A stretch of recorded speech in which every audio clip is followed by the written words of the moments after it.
Good morning to one and all. So we have already discussed about different types of invoices.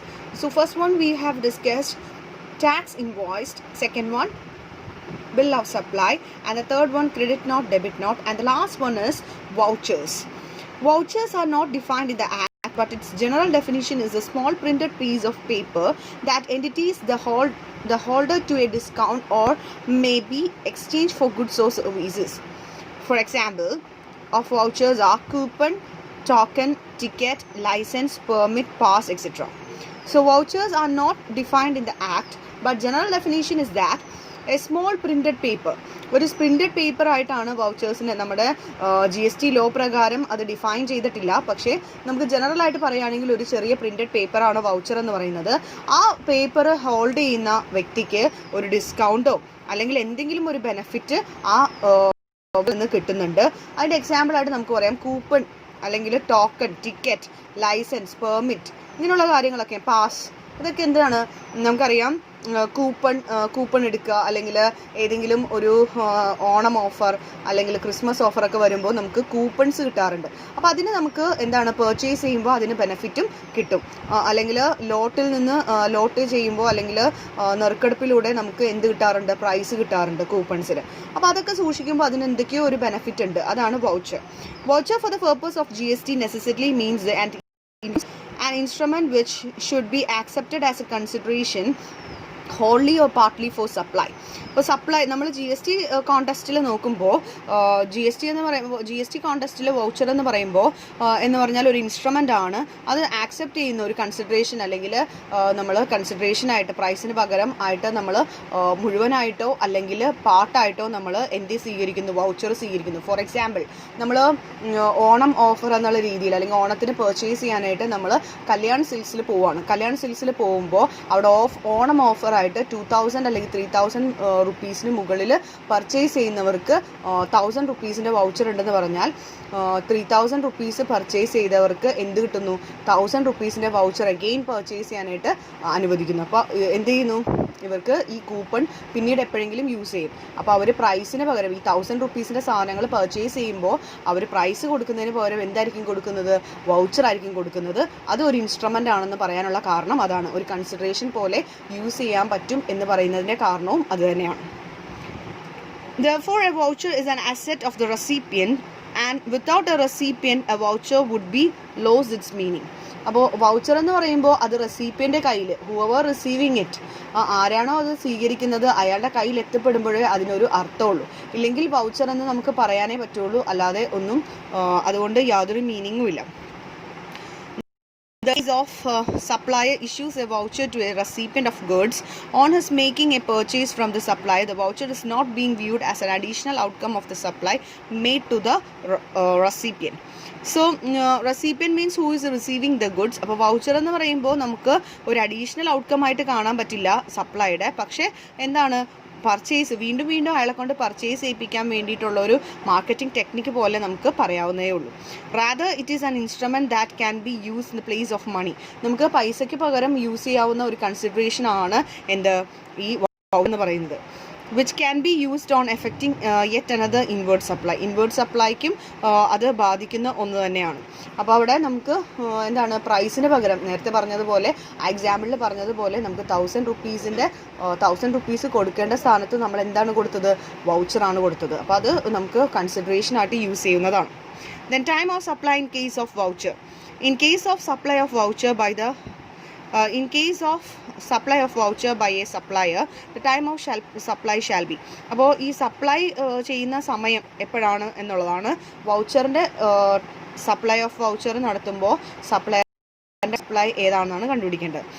Time of supply ഏതൊക്കെയാണ്? Time of supply എന്ന് പറഞ്ഞാൽ ഏത് സമയമാണ് supply ആയിട്ട് consider ചെയ്യേണ്ടത്. The date of issue of voucher issue ചെയ്യുന്ന ആ date, if supply is identified at A point. അപ്പോൾ നമുക്ക് എപ്പോഴാണോ വൗച്ചർ നമ്മുടെ കയ്യിലേക്ക് കിട്ടുന്നത് അല്ലെങ്കിൽ ഇഷ്യൂ ചെയ്യുന്നത് അതാണ് ടൈം. അല്ലെങ്കിൽ രണ്ടാമത്തെ കേസ് നോക്കുക, the date of redemption of voucher.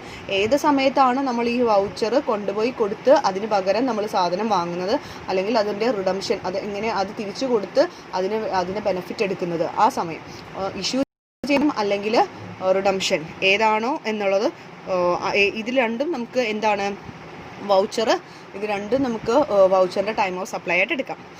Government on its wisdom in all the probability will treat the vouchers relating to goods and vouchers relating services. അപ്പോൾ ഗവൺമെൻറ്റിൻ്റെ ഇതിൽ നോക്കുമ്പോൾ അല്ലെങ്കിൽ ഗവൺമെൻറ് രണ്ടായിട്ട് തിരഞ്ഞെടുത്തിട്ടുണ്ട് വൗച്ചേഴ്സിനെ, vouchers for goods and vouchers for services. അപ്പോൾ for example നമ്മൾ ഏതെങ്കിലും ഇപ്പോൾ ഒരു ബ്യൂട്ടി ട്രീറ്റ്മെൻറ്റിന് പോവുകയാണെന്ന് വിചാരിക്കുക. ബ്യൂട്ടി ട്രീറ്റ്മെൻറ്റ് 5,000 റുപ്പീസിന് മുകളിലുള്ള ബ്യൂട്ടി ട്രീറ്റ്മെൻറ്റ് ആണെങ്കിൽ ഒരു ഓഫർ അവർ തരികയാണ്. എന്താണ്, ഒരു വൗച്ചർ തരുന്നു 1000 റുപ്പീസിന് എപ്പോൾ വേണമെങ്കിലും നിങ്ങൾക്ക് പിന്നീട് ഈ സർവീസ് എടുക്കാം. അപ്പോൾ ബ്യൂട്ടി പാർലർ അല്ലെങ്കിൽ ബ്യൂട്ടി സർവീസസ് എന്നൊക്കെ പറയുന്നത്, ആ ട്രീറ്റ്മെൻറ്റ് എന്ന് പറയുന്നത് അത് സർവീസാണ്. അപ്പോൾ സർവീസുകളുടെ വൗച്ചറും ഉണ്ട്, ഗുഡ്സിൻ്റെ വൗച്ചറും ഉണ്ട്.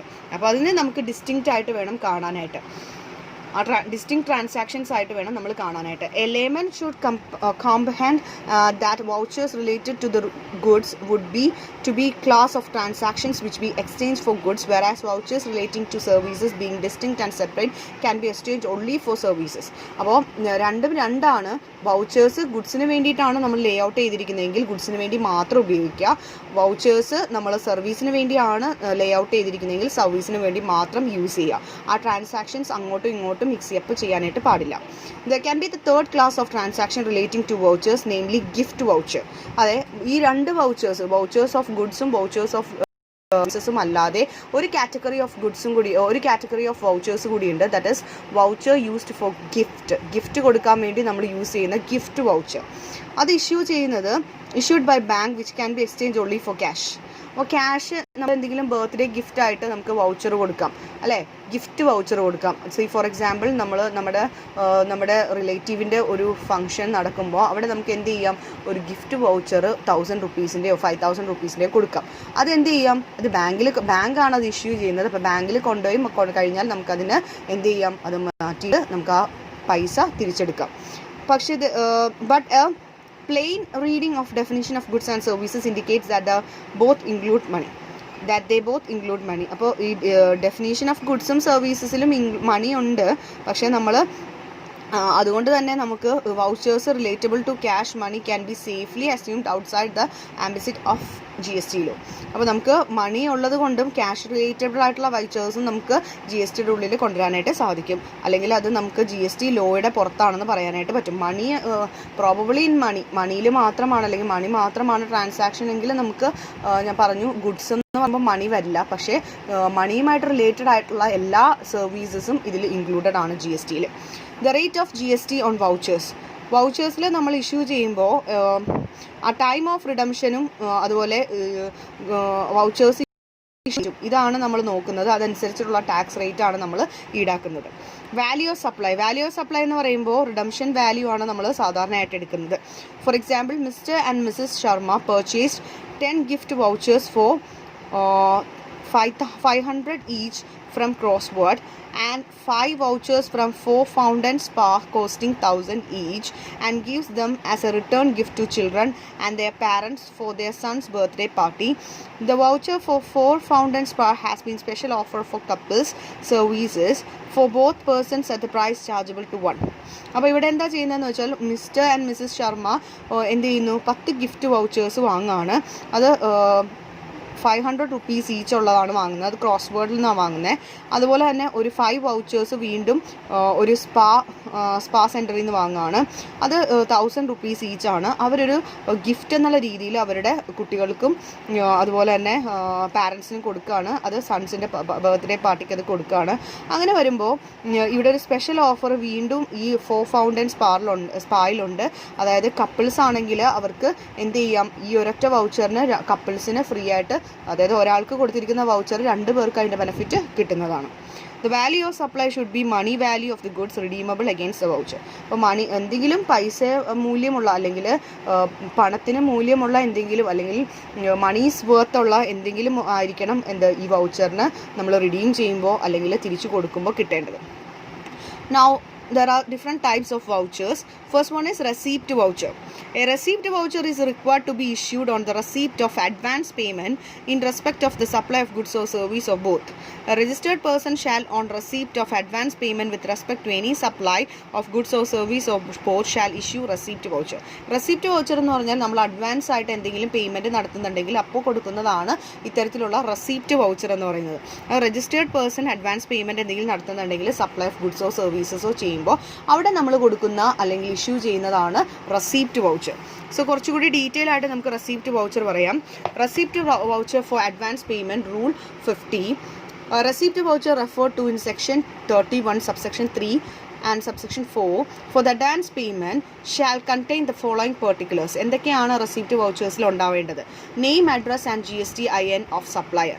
സപ്ലയറിൻ്റെ name, address, GSTIN, that means GST identification number. Then consecutive serial numbers not exceeding 16 characters.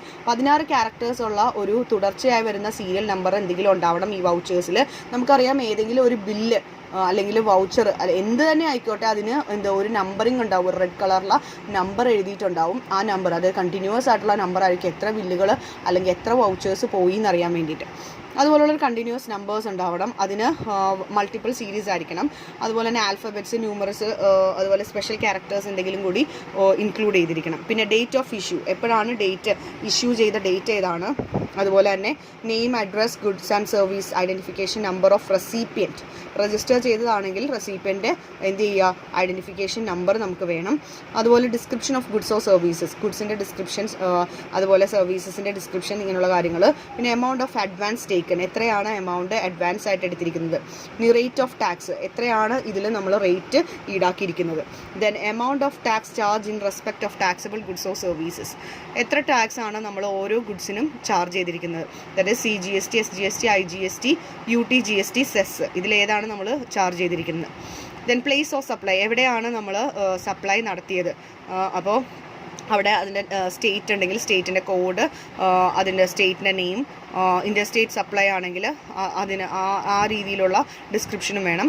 അതുപോലെ തന്നെ whether the tax is payable on reverse charge basis, reverse charge ബേസിസിൽ റെസിപ്പിയൻ്റ് ആണ് ടാക്സ് പേ ചെയ്യുന്നുണ്ടെങ്കിൽ അതും മെൻഷൻ ചെയ്തിരിക്കണം. പിന്നെ അതുപോലെ ലാസ്റ്റ് വരുന്നത് signature or digital signature of supplier and is authorised representative. ഇയാളുടെ സപ്ലയറിൻ്റെ ഒന്നില്ലെങ്കിൽ സപ്ലയറിൻ്റെ സിഗ്നേച്ചർ അല്ലെങ്കിൽ ഡിജിറ്റൽ സിഗ്നേച്ചർ, ഇത് രണ്ടും ഇല്ലെങ്കിൽ അയാൾ ചുമതലപ്പെടുത്തിയിരിക്കുന്ന മറ്റൊരു വ്യക്തിയുടെ സിഗ്നേച്ചർ ഉണ്ടാവണം, മീൻസ് ഏജൻറ്റിൻ്റെ. Next is refund voucher. Refund voucher is issued when there is no subsequent supply has been made against the receipt voucher received as an advanced. Refund voucher issue ചെയ്യുന്നത് നമ്മൾ റെസിപ്റ്റ് വൗച്ചർ കൊടുത്തു advance ആയിട്ട്, അതിനുശേഷം യാതൊരുവിധ എന്തുമില്ല, receipt വൗച്ചറിന് യാതൊരുവിധ advance അല്ലെങ്കിൽ advance പഠിച്ചതിന് ശേഷം സബ്സിക്വൻ്റ് ആയിട്ട് സപ്ലൈ ഒന്നും നടത്തുന്നില്ല.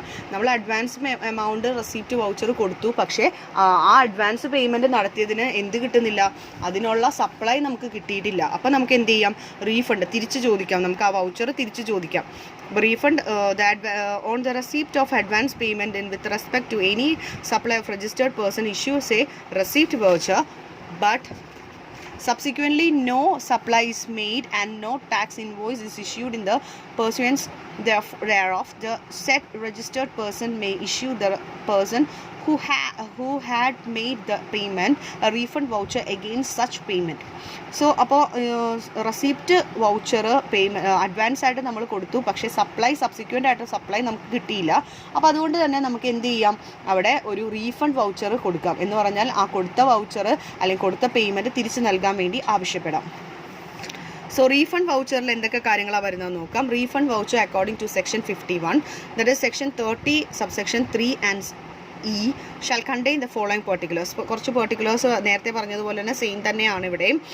That is name, address, GSTIN of supplier, then consecutive serial number, then date of issue, name, address and GSTIN number of registered recipient. If registered ആണെങ്കിൽ GSTIN വേണം, registered അല്ലെങ്കിൽ unique identify number such as Aadhaar അല്ലെങ്കിൽ ration കാർഡിൻ്റെ number, അങ്ങനെ ration card അല്ലെങ്കിൽ പിന്നെ എന്ത് കാർഡാണ്, ഇലക്ഷൻ കാർഡ്, അങ്ങനെയുള്ള കാർഡുകളൊക്കെ ഉപയോഗിച്ച് യുണീക്ക് ആയിട്ടുള്ള ലൈസൻസ്, അങ്ങനത്തെ ഉള്ള യുണീക്ക് ഐഡൻറ്റിഫൈങ് നമ്പറുള്ള അത് അൺരജിസ്റ്റേർഡ് റെസിപ്പിയൻ്റ് ആണെങ്കിൽ യൂസ് ചെയ്യാം.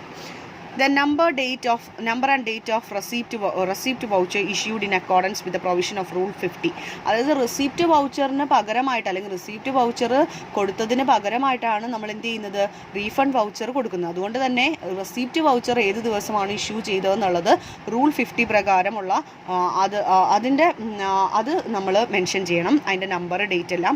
പിന്നെ അതിൻ്റെ ഡിസ്ക്രിപ്ഷൻ, ഏത് ഗുഡ്സും സർവീസും ആണ് നമുക്കിതിന് അതിൻ്റെ ഡിസ്ക്രിപ്ഷൻ, ഗുഡ്സും സർവീസിൻ്റെ ഡിസ്ക്രിപ്ഷൻ കൊടുക്കുക റീഫണ്ട് കിട്ടേണ്ടതിൻ്റെ. പിന്നെ എമൗണ്ട് ഓഫ് റീഫണ്ട് മെയ്ഡ്, എത്ര എമൗണ്ട് നമുക്ക് തിരിച്ച് കിട്ടണം. അതുപോലെ ടാക്സ് റേറ്റ്, അതിൻ്റെ ടാക്സ് റേറ്റ് വ്യക്തമാക്കുക. അതുപോലെ amount of tax paid in respect of such goods and services, എത്ര എമൗണ്ട് ടാക്സ് നമ്മൾ പേയ്മെൻറ്റ് നടത്തിയിട്ടുണ്ട്, ആ ടാക്സ് കൊടുത്തത് റിവേഴ്സ് ചാർജ് ബേസിസിലാണോ, ഇങ്ങനെയുള്ള കാര്യങ്ങളൊക്കെ. പിന്നെ സപ്ലയറുടെ സിഗ്നേച്ചറും ഡിജിറ്റൽ സിഗ്നേച്ചറും. ഇപ്പോൾ സപ്ലയർക്ക് ഇത് രണ്ടും അയാൾ ഫിസിക്കൽ എക്സിസ്റ്റൻസ് ഇല്ല എങ്കിൽ അവിടെ നമുക്ക് അതർവൈസ് റെപ്രസെൻറ്റേറ്റീവ്സിനെയാണ് ഏൽപ്പിച്ചിരിക്കുന്നതെങ്കിൽ അതർവൈസ് റെപ്രസെൻറ്റേറ്റീവായ ഏജൻറ്റോ മറ്റാരെങ്കിലോ എന്ത് ചെയ്യുക, സിഗ്നേച്ചർ ആൾക്ക് പകരം ഇടുക. ഇതാണ് റെസിപ്റ്റ് വൗച്ചർ. ഇനി നമുക്ക് last voucher is payment voucher. The recipient liable to pay under reverse charge is required to issue a payment voucher. Reverse charge ആണ് നമ്മൾ റിവേഴ്സ് ചാർജ് ട്രാൻസാക്ഷൻ ആണെങ്കിൽ അവിടെ നമ്മൾ പേയ്മെൻറ്റ് വൗച്ചർ ആണ് ഇഷ്യൂ ചെയ്യുന്നത്. വിച്ച് മീൻസ് റിവേഴ്സ് ചാർജ് എന്ന് പറഞ്ഞാൽ supplier അല്ല എന്ത് ചെയ്യുന്നത്, ടാക്സ് പേയ്മെൻറ്റ് ഗവൺമെൻറ്റിലേക്ക് നടത്തുന്നത്, മറിച്ച് റെസിപ്പിയൻ്റ് തന്നെയായിരിക്കും, അല്ലെങ്കിൽ ഹൂ ഇസ് പർച്ചേസർ തന്നെയായിരിക്കും എന്ത് ചെയ്യുന്നത്, ടാക്സ് ഗവൺമെൻറ്റിലേക്ക് അടക്കുന്നത്. അപ്പോൾ അങ്ങനത്തെ സാഹചര്യത്തിൽ പേയ്മെൻറ്റ് വൗച്ചറാണ് നമ്മൾ റിവേഴ്സ് ചാർജ് മെക്കാനിസം അല്ലെങ്കിൽ റിവേഴ്സ് ചാർജിൽ നമ്മൾ പേയ്മെൻറ്റ് നടത്തുമ്പോൾ സപ്ലയർക്ക് കൊടുക്കുന്നത്. A registered person who is liable to pay tax under reverse charge shall issue payment voucher at the time of making payment to the supplier. അപ്പോൾ നമ്മൾ payment വൗച്ചറാണ് reverse ചാർജിലാണ് ഒരു registered person എന്ത് ചെയ്യുന്നത്, tax അടക്കുന്നതെങ്കിൽ, ഒരു recipient reverse charge ബേസിസിലാണ് tax അടക്കുന്നതെങ്കിൽ സപ്ലയർക്ക് കൊടുക്കുന്ന വൗച്ചറാണ് payment voucher. So there are 3 types of vouchers, that is receipt voucher, refund voucher and payment voucher. Payment voucher. So receipt ഒന്നുകൂടി നോക്കാം. റെസിപ്റ്റ് വൗച്ചർ എന്ന് പറഞ്ഞാൽ നമ്മൾ ഇഷ്യൂ ചെയ്യുന്നത് അഡ്വാൻസ് പേയ്മെൻറ്റ് നടത്തുമ്പോഴാണ്. റീഫണ്ട് വൗച്ചർ എന്ന് പറയുമ്പോൾ നമ്മൾ യൂസ് ചെയ്യുന്നത് അഡ്വാൻസ് പേയ്മെൻറ്റ് നടത്തിയിട്ട് നമുക്ക് സപ്ലൈ ഒന്നും കിട്ടിയില്ല എങ്കിൽ നമ്മൾ എന്ത് ചെയ്യുന്നു, റീഫണ്ട്, ആ എമൗണ്ട് നമുക്ക് തിരിച്ച് കിട്ടാൻ വേണ്ടി റീഫണ്ട് വൗച്ചർ കൊടുക്കുന്നു. അതുപോലെ തന്നെ റിവേഴ്സ് ചാർജിലൂടെ റെസിപ്പിയൻ്റ് ആണ് ഇഷ്യൂ ചെയ്യുന്നത്, റെസിപ്പിയൻ്റ് ആണ് ടാക്സ് അടക്കുന്നതെങ്കിൽ അവിടെ നമ്മൾ പേയ്മെൻറ്റ് വൗച്ചറാണ് ഇഷ്യൂ ചെയ്യുന്നത്. So payment voucher according to rule 52. Payment വൗച്ചറിൽ നമ്മൾ സെക്ഷൻ 31(3) സബ്സെക്ഷൻ ജിയിലാണ് നമ്മൾ പേയ്മെൻറ്റ് വൗച്ചർ പറയുന്നത്, അതിനെക്കുറിച്ചുള്ള കാര്യങ്ങൾ. ഇവിടെയും സെയിം തന്നെയാണ്, നേരത്തെ പറഞ്ഞ പോലെ നെയിമും അഡ്രസ്സും GST IN സപ്ലയറുടെ, പിന്നെ അതുപോലെ കോൺസിക്യൂട്ടീവ് സീരിയൽ നമ്പർ ആവശ്യമാണ്, അതുപോലെ ഡേറ്റ് ഓഫ് ഇഷ്യൂ, പിന്നെ name address of the identification number of recipient. ഇവിടെ എന്തായാലും ഐഡൻറ്റിഫിക്കേഷൻ നമ്പർ ആയിരിക്കും, GST ഐഡൻറ്റിഫിക്കേഷൻ നമ്പർ ആയിരിക്കും റെസിപ്പിയൻ്റെ. കാരണം ഒരു രജിസ്റ്റേർഡ് സപ്ലയർ ആണ് രജിസ്റ്റേർഡ് സപ്ലയറിൻ്റെ കയ്യിൽ നിന്ന് ഒരു അൺരജിസ്റ്റേർഡ് സപ്ലയറിൻ്റെ കയ്യിൽ നിന്ന് ഒരു രജിസ്റ്റേർഡ് റെസിപ്പിയൻറ്റ് വാങ്ങിയാലായിരിക്കും കൂടുതലായിട്ടും ഇതുപോലുള്ള റിവേഴ്സ് ചാർജ് വരുന്നത്. അപ്പോൾ അതുകൊണ്ട് തന്നെ റെസിപ്പിയൻറ്റ് എപ്പോഴും രജിസ്റ്റേർഡ് ആയിരിക്കും, അതുകൊണ്ട് തന്നെ GST ഐഡൻറ്റിഫിക്കേഷൻ നമ്പർ ഉണ്ടാവും. പിന്നെ description of goods and services, ഗുഡ്സിൻ്റെ അതുപോലെ സർവീസസിൻ്റെ ഡിസ്ക്രിപ്ഷൻ ഉണ്ടാവണം. എത്ര എമൗണ്ട് ആണ് പേ ചെയ്തത്, എത്ര ടാക്സ് ആണ്, റേറ്റ് ഓഫ് ടാക്സ് ആണ് പേയ്മെൻറ്റ് നടത്തിയത്, ഏത് ടൈപ്പ് ഓഫ് ടാക്സ് ആണ് യൂസ് ചെയ്തത്, UT GST ആണോ, CGST ആണോ, SGST ആണോ, IGST ആണോ, എന്താണോ അത് മെൻഷൻ ചെയ്യാം. ദെൻ എത്ര രൂപ ടാക്സ് പേയബിൾ ചെയ്യേണ്ടതായിട്ടുണ്ട്, പ്ലേസ് ഓഫ് സപ്ലൈ ഏതാണ്, name of the state, code, India state supply ആണെങ്കിൽ പ്ലേസ് കോഡൊക്കെ വേണം. പിന്നെ അതുപോലെ തന്നെ digital signature of supplier if available, otherwise we can use authorised signature of agent or any other who is responsible for the transaction. അപ്പോൾ authorised representatives എന്ന് പറയുമ്പോൾ ഏജൻ്റാണ് മെയിനായിട്ട് വരുന്നത്. അല്ല എങ്കിൽ വേറെ ആരെങ്കിലും ചുമതലപ്പെടുത്തിയിട്ടുണ്ടെങ്കിൽ ആ വ്യക്തിയുടെ സിഗ്നേച്ചർ ആവശ്യമാണ്. ഇത്രയുമാണ് വൗച്ചേഴ്സിൽ വരുന്നത്. നമുക്ക് കുറച്ച് കാര്യങ്ങളോട് നോക്കാനുണ്ട്. That is tax invoice in case of input tax distributor rule 54. Input service distributor ആണെങ്കിൽ അവിടെ ടാക്സ് ഇൻവോയ്സ് എങ്ങനെയാണെന്നുള്ളതാണ് റൂൾ 54 പറയുന്നത്. അവിടെയും ഈ പറയുന്ന ഡീറ്റെയിൽസ് ഒക്കെ തന്നെയാണ് വേണ്ടത്. That is name, address, GSTIN of input service distributor, പിന്നെ കോൺസിക്യൂട്ടീവ് സീരിയൽ നമ്പേഴ്സ് വേണം 16 ക്യാരക്ടേഴ്സ് ഉള്ള, അതുപോലെ ഡേറ്റ് ഓഫ് ഇഷ്യൂ വേണം, പിന്നെ name, address of GSTIN in recipient to whom the credit is distributed. ആർക്കാണോ ക്രെഡിറ്റ് ഡിസ്ട്രിബ്യൂട്ട് ചെയ്യുന്നത് ആ വ്യക്തിയുടെ അല്ലെങ്കിൽ ആ ബ്രാഞ്ചിൻ്റെ നെയിം, അഡ്രസ്സ് കാര്യങ്ങളൊക്കെ വേണം. പിന്നെ എമൗണ്ട് ഓഫ് ക്രെഡിറ്റ് ഡിസ്ട്രിബ്യൂട്ടഡ്, എത്ര എമൗണ്ട് ആണ് നമ്മൾ ഡിസ്ട്രിബ്യൂട്ട് ചെയ്യുന്നത്, അതുപോലെ signature, digital signature of input service distributor or representative. Next is tax invoice on transport agency. Transport ഏജൻസികളാണ് ടാക്സ് ഇൻവോയ്സ് എങ്കിൽ എങ്ങനെയാണെന്നുള്ളതാണ്. In case of goods transport agency the tax invoice or any other document in lieu of thereof shall contain the following details. അപ്പോൾ അവർക്കാണെങ്കിൽ എന്തൊക്കെ details ആണ് വേണമെന്നുള്ളത്, gross weight of the consignment, നമ്മൾ consignment നടത്തിയിട്ടുള്ള ഗുഡ്സിൻ്റെ വെയിറ്റ്, ഗ്രോസ് വെയിറ്റ് എത്രയാണെന്നുള്ളത്, name of the consignor and consignee, കൺസൈനറുടെയും കൺസൈനിയുടെയും ഈ കൺസൈൻമെൻറ്റിലുള്ള കൺസൈനറുടെയും നെയിമും അഡ്രസ്സും കാര്യങ്ങളൊക്കെ വേണം. അതുപോലെ രജിസ്റ്റർ നമ്പേഴ്സ് വേണം. ഗുഡ്സ് ക്യാരി ചെയ്യുകയാണ്, നമ്മൾ ട്രാൻസ്പോർട്ട് ചെയ്യാൻ പോവുകയാണ്, അപ്പോൾ അതിന് രജിസ്റ്റർ നമ്പർ വേണം എന്തിൻ്റെ, ഗുഡ്സ് ക്യാരി ചെയ്യുന്നത്. അപ്പോൾ ഏത് വാഹനം ഉപയോഗിച്ചാണ് അല്ലെങ്കിൽ ഏത് വെസൽ ഉപയോഗിച്ചാണ് നമ്മൾ ചെയ്യുന്നതെങ്കിലും അതിൻ്റെ രജിസ്റ്റർ നമ്പർ ആവശ്യമാണ്. ഡീറ്റെയിൽസ് ഓഫ് ഗുഡ്സ് ട്രാൻസ്പോർട്ടഡ്, എത്ര ഗുഡ്സ് ആണ് നമ്മൾ ട്രാൻസ്പോർട്ട് ചെയ്യുന്നത് അതിൻ്റെ ഡീറ്റെയിൽസ് ആവശ്യമാണ്. പിന്നെ GSTIN of the person liable four paying tax and other information as required under rule 46.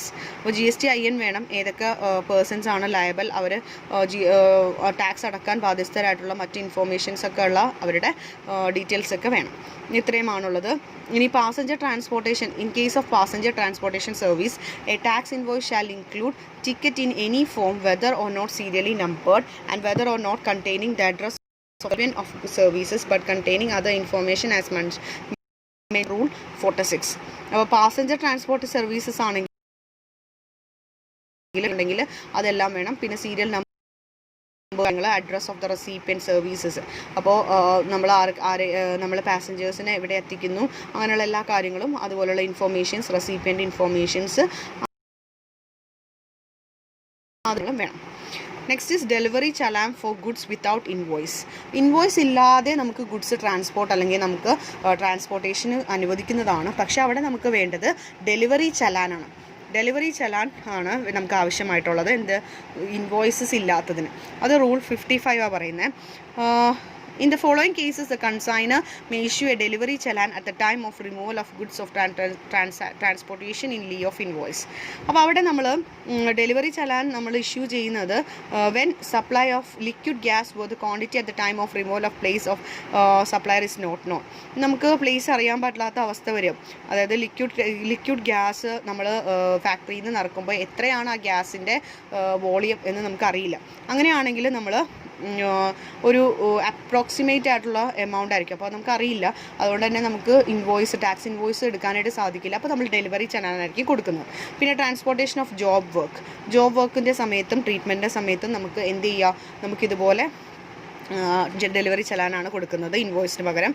അതുപോലെ transportation of goods for the reason other than by way of supply അല്ലാതെ മറ്റെന്തെങ്കിലും രീതിയിലാണ് മറ്റെന്തെങ്കിലും ഉള്ള അല്ലെങ്കിൽ മറ്റേതെങ്കിലും സപ്ലൈയുടെ പുറത്ത് നിൽക്കുന്ന എന്തെങ്കിലും കാര്യങ്ങളാണെങ്കിൽ അതിൻ്റെ ട്രാൻസ്പോർട്ടേഷൻ ആണെങ്കിൽ അവിടെയും നമുക്ക് ടാക്സ് ഇൻവോയ്സ് എഴുതാനായിട്ട് സാധിക്കില്ല. Then other such supplies may be notified by the board. Central ബോർഡിൻ്റെ നോട്ടിഫിക്കേഷനിലൂടെ ഒഴിവാക്കപ്പെട്ടിട്ടുള്ളതാണെങ്കിൽ ടാക്സ് ഇൻവോയ്സ് വേണ്ട എന്ന് പറയുകയാണെങ്കിൽ അവിടെ ഡെലിവറി ചലാനാണ് നമ്മൾ കൊടുക്കേണ്ടത്.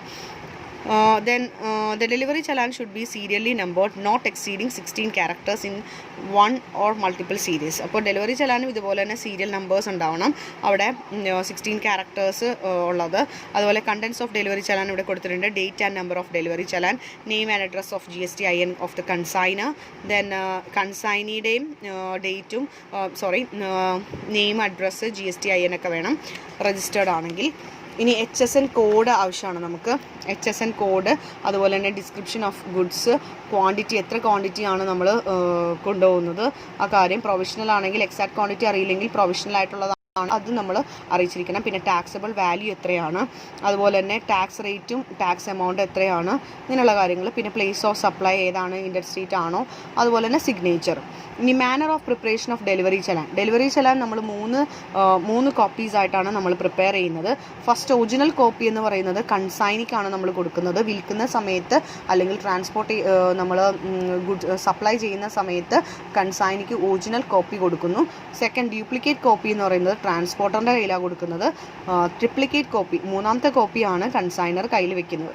അപ്പോൾ where the goods has been transported on delivery challan in of invoice. In lieu means പകരം. ഡെലിവറി ചലാൻ ഇൻവോയ്സിന് പകരമാണ് നമ്മൾ ഇഷ്യൂ ചെയ്യുന്നതെങ്കിൽ അവിടെ റൂൾ 138 നിർദ്ദേശിക്കുന്ന എല്ലാ കാര്യങ്ങളും ഫോളോ ചെയ്യണം. അതുപോലെ the goods for purpose of supply of recipient but the tax invoice should not be issued at the of goods. The suppliers issues tax invoice after the delivery of goods. ഇനിയിപ്പോൾ ഫാക്ടറിയിൽ നിന്ന് ഇറക്കുമ്പോൾ നമുക്ക് അതിൻ്റെ volume എത്രയാണെന്നോ അല്ലെങ്കിൽ അതിൻ്റെ ഇതൊന്നും നമുക്ക് അറിയാൻ പറ്റുന്നില്ല. പക്ഷേ ഡെലിവറി ചെയ്യുന്ന സമയത്ത് അല്ലെങ്കിൽ ഡെലിവറിയുടെ പോയിന്റിൽ എത്തുമ്പോൾ നമുക്കത് മനസ്സിലാക്കാൻ സാധിക്കുന്നുണ്ടെങ്കിൽ ആ സമയത്ത് നമുക്ക് എന്ത് ചെയ്യാം, ടാക്സ് ഇൻവോയ്സ് ഡെലിവർ ചെയ്യാനായിട്ട് സാധിക്കും. ഇനി ഇത് വളരെ ഇമ്പോർട്ടൻ്റ് ആണ്. Types of invoice or documents required for GST. Situations, ഓരോ സിറ്റുവേഷൻസ് അനുസരിച്ചും GSTയുടെ ഇൻവോയ്സിൻ്റെ ടൈപ്പ് അവിടെ ചേഞ്ച് ചെയ്യുന്നുണ്ട്. That is situation. Registered person supplying taxable goods or services or both. ടാക്സബിൾ ഗുഡ്സും സർവീസസും ഒരു രജിസ്റ്റേർഡ് പേഴ്സൺ ആണ് ഇഷ്യൂ ചെയ്യുന്നതെങ്കിൽ അവർ ഇഷ്യൂ ചെയ്യേണ്ടത് നിർബന്ധമായിട്ടും ടാക്സ് ഇൻവോയ്സ് ആണ്. ഇനി registered person supplying exempted goods or services or both. Exempted ആയിട്ടുള്ള ഗുഡ്സ് ഓർ സർവീസസുമായിട്ടാണ് ഡീൽ ചെയ്യുന്നത് രജിസ്റ്റേർഡ് പേഴ്സൺ എങ്കിൽ അവർ ഇഷ്യൂ ചെയ്യേണ്ടത് ബിൽ ഓഫ് സപ്ലൈ ആണ്. Then registered person supplying taxable as well as exempted goods. Taxable ഗുഡ്സും അതുപോലെ തന്നെ എക്സംപ്റ്റഡ് ഗുഡ്സും ഒരേപോലെ രജിസ്റ്റേർഡ് പേഴ്സൺ ഡീൽ ചെയ്യുന്നുണ്ടെങ്കിൽ അവർ ഇഷ്യൂ ചെയ്യേണ്ടത് tax invoice cum bill of supply. Tax ഇൻവോയ്സും അതുപോലെ ബിൽ ഓഫ് സപ്ലൈയും ഉപയോഗിക്കണം. Then composition dealer, composite tax അല്ലെങ്കിൽ കോമ്പോസിഷൻ ലെവി അടക്കുന്നവരാണെങ്കിൽ അല്ലെങ്കിൽ ആ സ്കീമിലൂടെ ടാക്സ് അടക്കുന്നവരാണെങ്കിൽ അവർ ബിൽ ഓഫ് സപ്ലൈ ആണ് ഇഷ്യൂ ചെയ്യേണ്ടത്. Receipt of advance payment, advance payment കൊടുക്കുന്നവർ receipt voucher. Refund of advance payment ആണെങ്കിൽ refund voucher. Purchase from unregistered person liable to tax under RCM മുഖേനയാണ് അല്ലെങ്കിൽ റിവേഴ്സ് ചാർജ് മെക്കാനിസത്തിലൂടെയാണ് പർച്ചേസ് നടത്തുന്നതെങ്കിൽ അവിടെ പർച്ചേസ് ഇൻവോയ്സ് കൊടുക്കണം. Payment to unregistered person, payment കൊടുക്കുന്നത് നമ്മൾ അൺരജിസ്റ്റേർഡ് പേഴ്സൺ ആണെങ്കിൽ അവിടെ നമ്മൾ കൊടുക്കേണ്ടത് പേയ്മെൻറ്റ് വൗച്ചറാണ്. അപ്പോൾ നമ്മളവിടെ കൊടുക്കുന്നത് പേയ്മെൻറ്റ് വൗച്ചറാണ്. ദെൻ ഇൻവോയ്സിൽ എന്തെങ്കിലും തിരുത്തുകൾ ദാറ്റ് മീൻസ് അപ്വേർഡ് റിവിഷനോ ഡൗൺവേർഡ് റിവിഷനോ അങ്ങനെയുള്ള എന്തെങ്കിലും റെക്ടിഫിക്കേഷൻ വേണമെങ്കിൽ നമ്മൾ ഇഷ്യൂ ചെയ്യുന്നത് ക്രെഡിറ്റ് നോട്ടും ഡെബിറ്റ് നോട്ടുമാണ്. Then distribution of input service നമ്മൾ ഇഷ്യൂ ചെയ്യണമെങ്കിൽ ഇൻപുട്ട് സർവീസ് ഇൻവോയ്സ് അല്ലെങ്കിൽ ക്രെഡിറ്റ് നോട്ട് നമുക്ക് കൊടുക്കാം.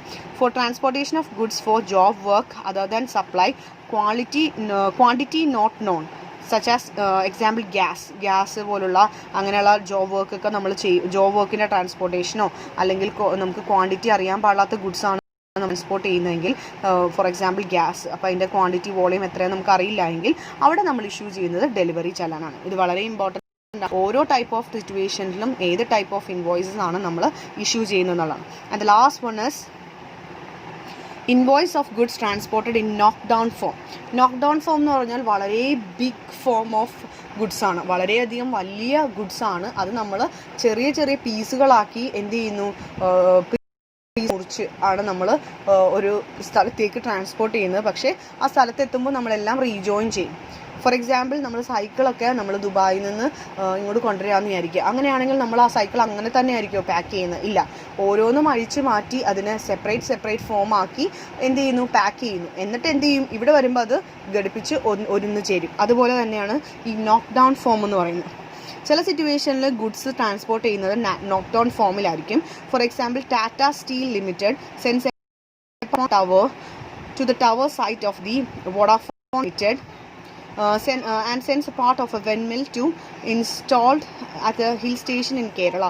when the goods are transported in a semi-knockdown or completely knockdown condition, the following rules must be observed. അപ്പോൾ ഇവിടെ example പറയുന്നുണ്ട്, ചില സിറ്റുവേഷൻസിൽ ഗുഡ്സ് ട്രാൻസ്പോർട്ട് ചെയ്യുന്നത് നോക്ക് ഡൗൺ ഫോമിലായിരിക്കും, എന്ന് പറഞ്ഞാൽ വളരെയധികം ചെറിയ പാർട്സിലായിട്ട്. സോ ഫോർ എക്സാമ്പിൾ ഇവിടെ പറയുന്നുണ്ട്, ടാറ്റ സ്റ്റീൽ ലിമിറ്റഡ് എന്ന് പറയുന്നവർ അവരുടെ ടെലഫോൺ ടവർ സൈറ്റിലേക്ക് അയച്ചു കൊടുക്കുന്നുണ്ട്. അത് നോക്ക് ഡൗൺ ഫോമിലാണ്, അല്ലെങ്കിൽ സെമി നോക്ക് ഡൗൺ ആണെങ്കിൽ ആയിരിക്കാം, അല്ലെങ്കിൽ കംപ്ലീറ്റ്ലി നോക്ക് ഡൗൺ ഫോമിലാണ് അയച്ചു കൊടുക്കുന്നത്. വേറൊരു കമ്പനി ഇതേപോലെ തന്നെ വിൻമില്ല് കേരളത്തിൽ ഇൻസ്റ്റാൾ ചെയ്യാൻ വേണ്ടി അയച്ചു കൊടുക്കുന്നത്, അതും ഇതുപോലെ നോക്ക് ഡൗൺ ഫോമിലാണ് അയച്ചു കൊടുക്കുന്നത്. അപ്പോൾ അങ്ങനെ അയച്ചു കൊടുക്കുമ്പോൾ എന്തൊക്കെ കാര്യങ്ങളാണ് അവിടെ ശ്രദ്ധിക്കേണ്ടത്, അല്ലെങ്കിൽ എന്തൊക്കെയാണ് അതിൻ്റെ rules? The supplier shall issue complete invoice batch of the first consignment. ആദ്യത്തെ കൺസൈൻമെൻറ്റ് കിട്ടുമ്പോൾ തന്നെ കംപ്ലീറ്റ് ഇൻവോയ്സസ്, അതായത് മുഴുവനായിട്ടുള്ളതിൻ്റെയും ടാക്സ് ഇൻവോയ്സ് പ്രിപ്പയർ ചെയ്തിരിക്കണം, ഇഷ്യൂ ചെയ്തിരിക്കണം. The supplier shall issue the delivery challan for each of the subsequent consignments giving reference to the invoice. അപ്പോൾ ആദ്യത്തെ full consignment, അതായത് ഈ Tata steel limited telephone tower കൊടുക്കുന്നു, ആ സമയത്ത് ഫുൾ ടെലഫോൺ ടവറിന് വേണ്ടിയിട്ടുള്ള ടാക്സ് ഇൻവോയ്സ് പ്രിപ്പയർ ചെയ്യുക. ഓരോ കൺസൈൻമെൻറ്റ്സ്, അതായത് ഓരോ പാർട്സും അവരുടെ അടുത്തേക്ക് എത്തുന്ന സമയത്ത് ഓരോ സമയത്തും ഡെലിവറി ചലാൻ കൊടുത്തേക്കുക. ഡെലിവറി ചലാൻ ഓരോ സബ്സിക്വൻറ്റ് കൺസൈൻമെൻറ്റിനും കൊടുക്കുക. Each consignment shall be accomplished by copies of responding delivery challan along with duly certified copy of invoice. ഓരോ കൺസൈൻമെൻറ്റ് ഒപ്പവും നമ്മൾ ഡെലിവറി ചലാൻ്റെ ഒരു കോപ്പിയും അതുപോലെ ആ മെയിൻ ഇൻവോയ്സിൻ്റെ കോപ്പിയും കൊടുക്കുക. The original copy of invoice shall be sent along with the last consignment. Original copy last consignment അല്ലെങ്കിൽ ലാസ്റ്റ് എന്താണോ ആ വസ്തു നമ്മുടെ കയ്യിലേക്ക് ഫുള്ളായിട്ട് എത്തുന്നത് വരെ നമ്മൾ ഒറിജിനലായിട്ടുള്ള ഇൻവോയ്സ് കൊടുക്കണ്ട, ഡെലിവറി ചലാൻ കൊടുത്ത് തന്നെ നമുക്ക് ഇതാക്കാം. ലാസ്റ്റ് നമുക്ക് ആ കൺസൈൻമെൻറ്റ് ലാസ്റ്റ് ഭാഗം എത്തുമ്പോൾ അല്ലെങ്കിൽ ലാസ്റ്റ് ഡെലിവറി കിട്ടിക്കഴിയുമ്പോൾ നമുക്ക് എന്ത് ചെയ്യാം, ഒറിജിനൽ ഇൻവോയ്സ് കൂടി കൊടുക്കാം. Next is last one is payment of tax. Under GST law, the tax payment can be done only through bank channels like internet banking, credit card or debit card, then NEFT or RTGS. For the purpose of the remittance, every registered person shall maintain electronic cash ledger and an electronic credit ledger as provided under section 49 of the Act. അപ്പോൾ നമുക്ക് payment of tax നടത്തണമെങ്കിൽ നമുക്കൊന്നില്ലെങ്കിൽ bank വഴിയോ അല്ലെങ്കിൽ internet banking വഴിയോ, banking ചാനൽസായ internet banking, credit card, debit card, അതുപോലെ തന്നെ നമുക്ക് റിയൽ ടൈം ഗ്രോസ് പേയ്മെൻറ്റ്സിലൂടെയും ഒക്കെ നടത്താനായിട്ടേ പറ്റുള്ളൂ. അപ്പോൾ അവിടെ നമ്മൾ യൂസ് ചെയ്യുന്നത്, അപ്പോൾ അതുകൊണ്ട് തന്നെ ഓരോ രജിസ്റ്റേർഡ് പേഴ്സൺസും നമ്മൾ ഇലക്ട്രോണിക് ക്യാഷ് ലെഡ്ജറും അതുപോലെ ഇലക്ട്രോണിക് ക്രെഡിറ്റ് ലെഡ്ജറും നമുക്ക് ഉണ്ടാവണം അക്കോർഡിംഗ് ടു സെക്ഷൻ 49. അപ്പോൾ ഈ ഇലക്ട്രോണിക് ക്രെഡിറ്റ് ലെഡ്ജർ എന്ന് പറയുന്നത് ഇൻപുട്ട് ക്രെഡിറ്റ് അഡ്ജസ്റ്റ് ചെയ്യാൻ വേണ്ടിയിട്ടുള്ള ലെഡ്ജറാണ്. ഔട്ട്പുട്ട് ടാക്സ് ലയബിലിറ്റിയിലേക്ക് അഡ്ജസ്റ്റ് ചെയ്യാനായിട്ട് അയാളുടെ ഔട്ട്പുട്ട് ടാക്സ് ലയബിലിറ്റി ഉണ്ടെങ്കിൽ ഇലക്ട്രോണിക് ക്രെഡിറ്റ് ലെഡ്ജർ നോക്കിയിട്ടാണ് നമ്മൾ അഡ്ജസ്റ്റ്മെൻറ്റ് ചെയ്യുന്നത്. No other transaction shall be allowed in credit ledger. അപ്പോൾ ക്രെഡിറ്റുമായിട്ടുള്ള അല്ലെങ്കിൽ ഇൻപുട്ട് ടാക്സുമായിട്ടുള്ള ട്രാൻസാക്ഷൻ മാത്രമേ ഇലക്ട്രോണിക് ക്രെഡിറ്റ് ലെഡ്ജറിൽ ഉണ്ടാവുള്ളൂ. The eligible input tax will be automatically credited to the electronic credit ledger for the person. അപ്പോൾ എത്രയാണോ ഇയാൾക്ക് എലിജിബിലിറ്റി ഉള്ളത്, ഇൻപുട്ട് ടാക്സ് കിട്ടാനുള്ള എലിജിബിലിറ്റി ഉള്ളത്, അത് ക്രെഡിറ്റ് ചെയ്യും, ഇലക്ട്രോണിക് ക്രെഡിറ്റ് ലെഡ്ജറിലേക്ക് ക്രെഡിറ്റ് ചെയ്യും.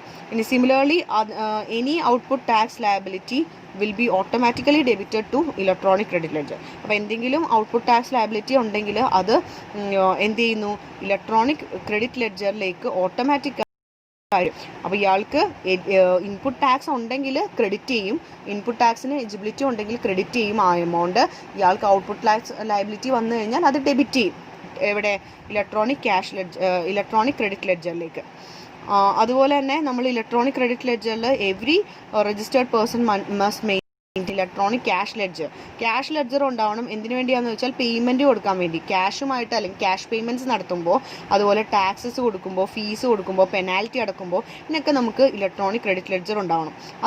അത് നിർബന്ധമായിട്ടുള്ള കാര്യമാണ്. അത് എന്താണ്, ഇൻസ്റ്റൻ്റ് ആയിട്ട് എമൗണ്ട് നമുക്ക് കൊടുക്കണമെങ്കിലും അതുപോലെ വിഡ്രോ ചെയ്യണമെങ്കിലും ഡെബിറ്റ് ചെയ്യണമെങ്കിലും ഇങ്ങനെയുള്ള എല്ലാ കാര്യങ്ങൾക്കും ക്യാഷ് ലെഡ്ജർ അത്യാവശ്യമായിട്ട് വേണം. അപ്പോൾ നോർമൽ കണ്ടീഷൻസ് അനുസരിച്ച് ഒരു ബാങ്ക് അക്കൗണ്ടും ഉണ്ടായിരിക്കണം.